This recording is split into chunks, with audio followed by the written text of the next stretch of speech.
human beings are social creatures. Our very existence is defined by the connections that we make. Our five senses engage and allow us to discern, to pause and reflect. And through these mechanisms, we connect with each other. So our ability to effectively communicate essentially forms the foundation of healthy communication. So let's take a journey together and see how communication evolved and how technology shaped that and where we are headed. So for almost a millennia, we've had the ability to practice and perfect the art of direct communication. We've engaged our senses, depending on the situation. For example, the eye-to-eye contact that we talk about, a hug from a friend that you haven't met in a long time, and a kiss from a loved one at the end of a long day. We have curriculum designed to help us perfect that art. Now let's fast forward to about 140 years ago. We invented the telephone. And so what we did is we inserted this inert object in between the two participants. What we did with that is we stripped out 4 of our senses. And we had to rely on our sense of hearing to achieve the same outcome. And we learned to listen to the tone of the conversation. We learned to listen, pay attention to the words, so that we could make the most out of that communication. The benefits were great, right? Reach, availability. But the outcome wasn't quite the same. Now fast forward again to about 15 years ago. Not only did we have this inert object in between the participants, we also started relying on interfaces like applications and websites that came along with it. And so now there was no need for any of our senses to engage directly in the conversation. Huge benefits, right? How many of you would prefer to send a text message versus actually taking that phone and making that call? So we dived right in. We took the plunge. We embraced the benefits. And what we're seeing is that although the act of communication has tremendously increased, in 1 second alone, more than 250,000 text messages are sent. So although this act of communication has increased exponentially, the outcome is missing something. The authenticity, the depth, the meaningful, mindful conversation is not quite there in these digital conversations. And my own personal experience when interacting with either an individual or a group of people helped me experience that stark contrast. It was the same set of people doing the same act of communication. And yet, when we engaged in these digital conversations, there were some strange behaviors that were evolving that sometimes led to unexpected or even undesirable outcomes. And that got me intrigued. Why? It led me down the path to explore more to this talk today. Because what I realized is that not only did we disengage our 5 senses, but we substituted it with an electronic sense or an eSense of connection. An eSense that relies on the limited capabilities of an inert device and the interfaces that it provides. An eSense that tries and fails to mimic the richness that comes with engaging our 5 senses. An eSense that has no knowledge of the learning that we have along the way on the traits of effective communication. And thus, eSense allows us to evolve and embrace the benefits of technology, but it prevents us from engaging in meaningful and mindful conversations. And this eSense manifests itself in many ways, and thus it shapes our day-to-day lives. Let's take a few examples. are children. So I'm standing here today and I'm able to make a case for the pros and cons. I'm able to differentiate. But children today, they spend majority of their time engaged in digital conversations. They're always on, they're always connected, but they want just the right amount of conversations. They're not able to sort of see the benefits firsthand because they don't sit down and have those in-depth conversations face to face. And that's unhealthy. Women, as we train ourselves to exhibit certain behaviors, that becomes our reflex. And we're spending a lot of time with these digital devices and digital environments. If you observe some of the home automated systems or your vehicles or avatars or video games, there are feminine qualities that are being depicted through these mediums that have no senses, that have no feelings.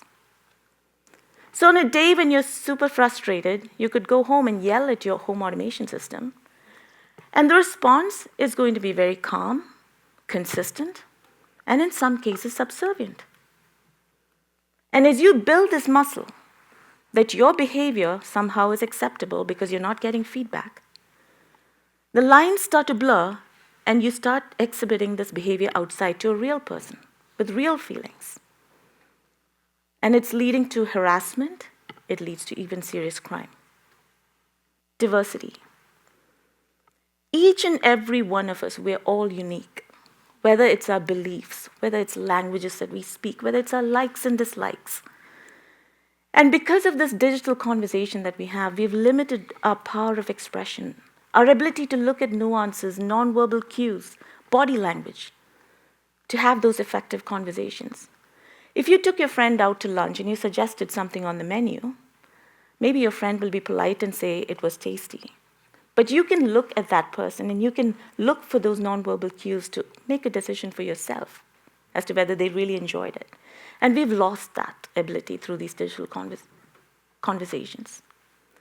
We've normalized and standardized everybody into entities that are capable of using these interfaces and communicating with each other. Humanity as a whole. The whole purpose, the whole point of conversations was to connect, was to find comfort and joy, was to be vulnerable.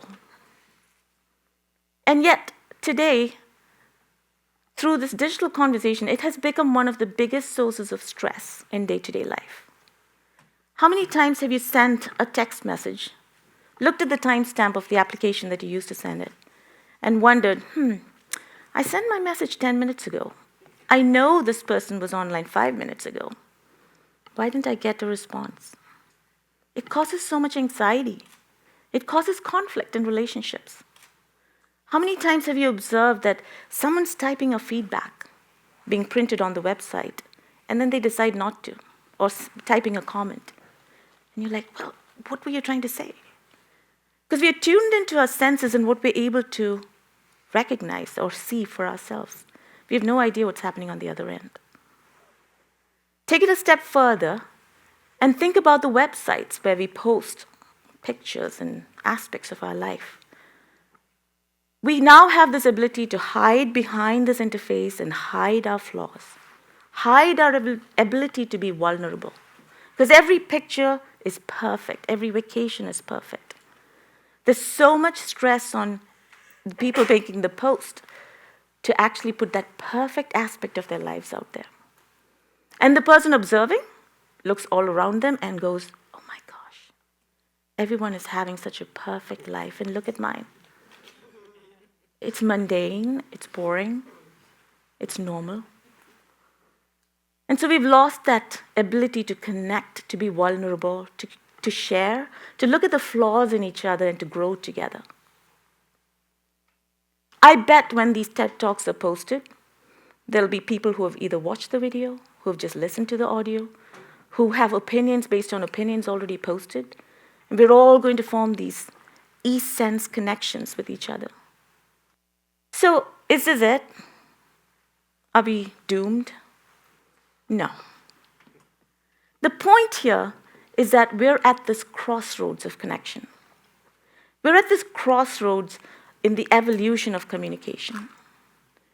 And we have an opportunity to make a conscious decision, to bridge that gap, to bring the best of both worlds together, the benefits of technology, as well as the well-established norms and traits of effective communication. We have a choice today to find that balance by taking a few simple steps. The first one is brain dead simple, right? Optimize for direct communication when you can.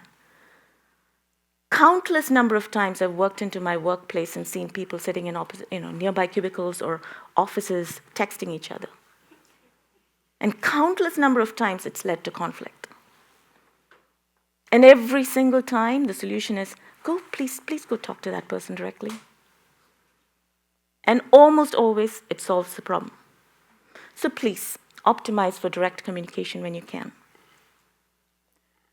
Let's leverage the established norms, the learning that we have from all these years of direct communication. Let's not throw them away. We don't have to relearn them. There's a reason why we had those norms to begin with. The hello, how are you? Before you get into the meat of the conversation, it was an opportunity for both participants to disengage and to zone into the conversation they're about to have. Let's engage with mindfulness. Let's be present in that conversation. And this is a call out to all companies and individuals who are designing these social media applications. Can we close our eyes and hope that eSense goes away? No, it's here to stay. Technology is here to stay. But there's a tremendous opportunity for us to factor into the design of these applications the nuances that make the direct conversations well-rounded. And if we take these simple steps, although we may have to forego a little bit of convenience, we may have to make an effort to be mindful, we can take away some of the destructive potential of eSense. We can actually turn it into a powerful phenomenon. If we take these simple steps, we can convert eSense into a positive effect, one that allows us to evolve, embrace the benefits of technology, while we continue to engage in meaningful and mindful conversations. Continue to engage in conversations that are deeply rooted in the well-established norms of effective communication. Let's bring that joy of connections along with us for the journey forward. Thank you.